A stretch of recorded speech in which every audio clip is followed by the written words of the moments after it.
Talaga yung itsura ko nung bago ako gumamit niyan. Ayan, update lang sa paggamit ko nitong rice brightening ng Kinfood. So, tatlo siya, yung rice brightening pad, rice brightening cream, and rice brightening serum. So, ito yung mauna, pangalawa to, and then itong cream. Wala yung redness ko dito sa ilong.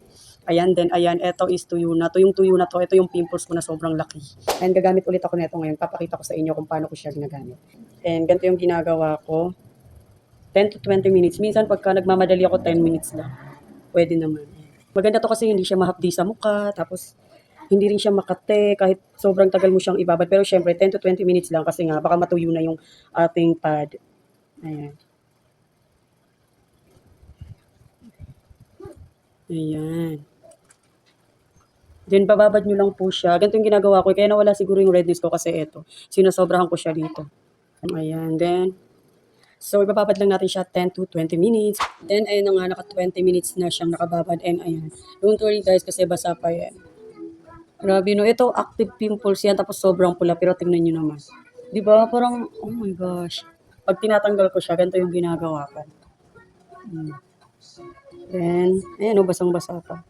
Kahit ibabad nyo siya ng 20 minutes. Ako nakatapat pa ako sa electric fan. Pero hindi talaga siya natutuyo. Diba? Talagang brightening. Isusunod na natin yung serum. Pero syempre, papatuyuin muna natin yung toner pad natin. Ayan. Tingnan nyo ba yan guys? Diba? Tuyo na siya. Maglalagay na ako nitong serum. Sobrang liit lang. Ganyan lang yung nilalagay ko. Kasi ulit na yung ganyang kalalaki ng amount. Ayan. Kita nyo ba yan guys? Para kung naka-rejuve, diba? Ganda nito talaga itong product ng Kinfood. Nawala talaga yung redness ko, mga active pimples ko bago ako gumamit. And nawala yung pagka-dry ng aking skin. And papatuyuin lang ulit natin siya para maglagay naman tayo ng rice brightening cream. Ito nga pala yung rice brightening serum. So, ayan, medyo tuyo na siya. Ayan, tuyo na siya pero talagang parang naka-glasting dito. Ayan, ganyan po yung itsura niya pag nailagay na natin yung serum. And mas lalo pa siyang gaganda pag nailagay na itong rice brightening cream. Ayan, tingnan nyo naman, 1 week.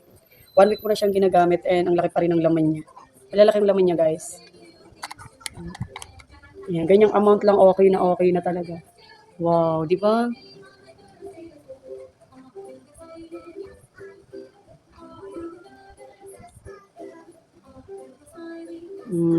Di ba ang ganda niya talaga guys? Para lang kayong naka-rejuve. Pero ito, walang hapde, walang lagkit, hindi siya nakaka-irritate sa skin. As in, 1 week na akong gumagamit and hindi man lang nangangating mukha ko, hindi man lang mahapde. Ayan. And guys, bago pala ako gumamit nito, ito talaga yung itsura ko nung bago ako gumamit niyan. Ayan, tingnan nyo naman, nakaano ako dyan na foundation na. Pero kita nyo yung mukha ko, haggard na haggard pa rin, di ba? So ayan, Kinfood product lang po yan.